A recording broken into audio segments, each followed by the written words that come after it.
प्रिय छात्रों, एक बार पुनः स्वागत है आपके अपने प्रिय channel Hindi with doctor Satish. हाँ, आज आप लोग पहले टाइटल देख लीजिए। इस टाइटल से आप जान गए होंगे कि आज के वीडियो में हम लोग क्या पढ़ने वाले हैं, क्या समझने वाले हैं। आपको पता है बोर्ड परीक्षा का पैटर्न पूरी तरह बदल चुका है, तो कैसे पाएं हम 100 में 100 नंबर, कैसे बने टॉपर, ये बड़े तमाम तरीके के उलझे हुए प्रश्नों के सुलझे उत्तर हम बताने वाले हैं। आज की वीडियो में हम लोग एक मॉडल कॉपी दिखाने वाले हैं। वीडियो आपको शुरू से आखिरी तक देखना है। होता क्या है बच्चों, होता क्या है छात्रों कि आप लोग उत्तर तो लिखते हैं लेकिन वो बैलेंस उत्तर नहीं होता है। हमने एक मॉडल कॉपी तैयार की है, वो आपको क्रमशः प्रश्नवार देखना है कि उसमें कितना संतुलित उत्तर देना चाहिए। एक बात और बता दें कि ऐसा पहली बार होने जा रहा है कि प्रश्न 1 से 20 प्रश्न पत्र के 2 खंड होंगे। का खंड में ऑब्जेक्टिव प्रश्न होंगे, कैसे वस्तुनिष्ठ। हाँ, एक बात और ध्यान रखना, ये जो मैं बात बता रहा हूँ ये कक्षा 10 यूपी बोर्ड के बच्चों के लिए है और उन्हें कैसे हम, मेरी पूरी कोशिश है कि मैं ऐसा बताऊंगा कि आप पाएंगे 100 में 100 अंक, बनेंगे टॉपर।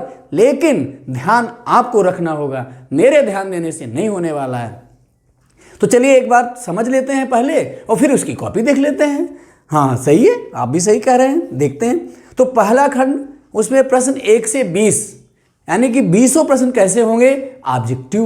कैसे होंगे, ऑब्जेक्टिव होंगे बेटा। और उनका उत्तर कहाँ देना होगा, OMR पर। OMR भरते समय थोड़ा सावधानी रखना है, क्योंकि अगर आपने त्रुटि से भी एक ही प्रश्न के 2 उत्तर दे दिए, यानी कि ABC में केवल एक ही काला करना है और आपने 2 काला कर दिया, AB या BC या CD या AD, तो वो आपका उत्तर गलत हो जाएगा। और ध्यान रखना है, मैं इसका अलग से वीडियो भी बना के दूंगा आपको OMR पर। खंड खा में प्रश्न होंगे 9।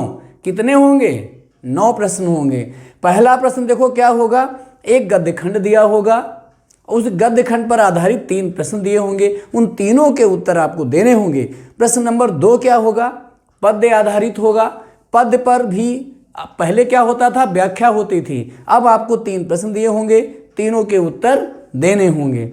फिर क्वेश्चन नंबर 3 कैसा होगा, संस्कृत वाला जो पोर्शन है उसका गद्य खंड दिया होगा और उसका हिंदी अनुवाद करना होगा, वो भी संदर्भ के साथ। चौथा प्रश्न क्या होगा, पद्य खंड माने श्लोक दिया होगा संस्कृत का और उसका हिंदी अनुवाद करना होगा। ये तो पहले की तरह ही है। 5वां प्रश्न आपका खंड काव्य होगा, वो जो जिस जिले का है, जैसे बाराबंकी जनपद में खंड काव्य दूसरा है, सीतापुर जनपद में अलग है, लखनऊ में अलग है, तो वो अपने मंडल के हिसाब से है। वो जिसका जो खंड काव्य होगा उसका उत्तर देगा। और क्वेश्चन नंबर 6, प्रश्न नंबर 6 में क्या होगा, जो पहले जीवन परिचय आता था वही फिर आना है। का खंड में गद्य लेखकों का जीवन परिचय देना है और खा खंड में पद्य लेखकों का जीवन परिचय देना है। क्वेश्चन नंबर 7 वही परंपरागत, बहुत आसान, केवल एक श्लोक लिखना है, वो भी याद किया हुआ। आप लोग गलती कर देते हैं, जो पेपर में वही उतार देते हैं। कोई परीक्षक मूर्ख होता है क्या जो तुमको उसी पर नंबर दे देगा, अपना याद किया हुआ लिखना चाहिए। और 8वां प्रश्न भी संस्कृत के पाठों पर आधारित प्रश्न उत्तर से संबंधित होगा। क्वेश्चन नंबर 9, जो शेष बचा हुआ समय है पूरा आप निबंध लिखने में लगा दीजिए। तो इस तरीके से आपका पेपर समझ में आ गया होगा। ध्यान क्या देना, जैसे आप लोग यहाँ पर क्या करते हैं, अनुवाद तो एजिटिव लिखना होता है, यहाँ भी गलती नहीं होगी। आपकी गलती जीवन परिचय में होती है, कभी आप बहुत थोड़ा लिख देते हैं, कभी आप बहुत ज़्यादा लिख देते हैं, जैसे कि आपके आगे के प्रश्न छूट जाते हैं।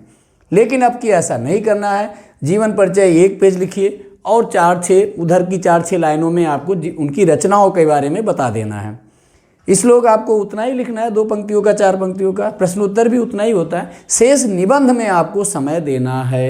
निबंध का विस्तार पूर्वक लिखिए और बीच बीच में कुछ पंक्तियां भी लिख लीजिए। जैसे परोपकार पर निबंध आ गया तो आपको मानस वाला याद रखना चाहिए कि परहित सरिस धर्म नहीं भाई और पर पीड़ा सम नहीं अधमाई। या ऐसे कह सकते हो कि 4 वेद 6 शास्त्र में बात मिली है 2 और दुख दीन है दुख होत है और सुख दीन है सुख होए। इस तरीके के बीच में उदाहरण भी दे देना चाहिए। परोपकार निबंध लिख रहे हैं, वृक्ष कबहु नहीं फल भखें, न दीन संचय नीर, और परमारथ के कारण साधुन धरा शरीर। इस तरीके की भी बातें लिख सकते हो, ऐसे निबंध लिखना चाहिए। अब आप देखिए क्या कॉपी कैसे लिखी जाए और बिल्कुल ध्यान से देखना है।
प्रिय छात्रों, मुझे पूरी उम्मीद है कि आपने वीडियो पूरा देखा ही होगा और समझ में भी आ गया होगा।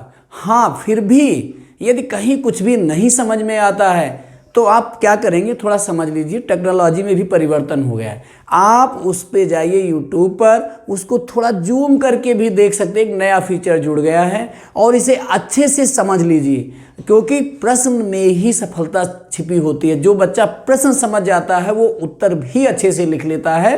तो आप इस वीडियो को पूरा ठीक से समझिएगा। और इसके बाद एक सूचना आपको बता दें कि इसके बाद हम लोग पूरे पाठ्यक्रम पर आधारित, अभी तक हम लोग कैसे पढ़ रहे थे, चैप्टर वाइज, अब चैप्टर वाइज नहीं, पूरे पाठ्यक्रम पर आधारित डेली 20 क्वेश्चन 40 क्वेश्चन का आपको एक वीडियो हम देंगे। मेरा पूरा वादा है कि अगर आपने ठीक से उसको पढ़ा, एक भी प्रश्न परीक्षा में बाहर नहीं आएगा। और हाँ, जब आप इसके मार्गदर्शन, ये जो मॉडल पेपर हम लोगों ने तैयार किया है, आपको जो बताया जा रहा है, 100 में 100 अंक पा जाना, तो कमेंट बॉक्स में ज़रूर लिख देना।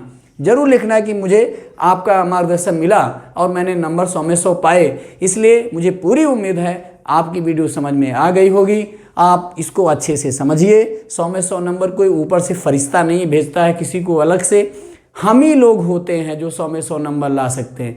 हमारे एडिसन भी एक सामान्य बच्चा था, पता है आपको, जो दुनिया का सबसे बुद्धिमान व्यक्ति था, उसकी तो मेमोरी 4-5 साल तक वो व्यक्ति बोल ही नहीं पाया था। वो कौन था? आइंस्टीन। तो जो अच्छे होते हैं वो अलग तरीके से काम करते हैं। आपको ये अलग तरीका मैंने बताया है, आप इसको अडॉप्ट करिए और अपने लक्ष्य को हासिल करिए। आप खूब पढ़िए, मस्त रहिए, एंजॉय करिए, 100 में 100 नंबर लाइए। मेरी यही शुभकामनाएं हैं, मेरा यही आशीर्वाद है। बहुत बहुत धन्यवाद।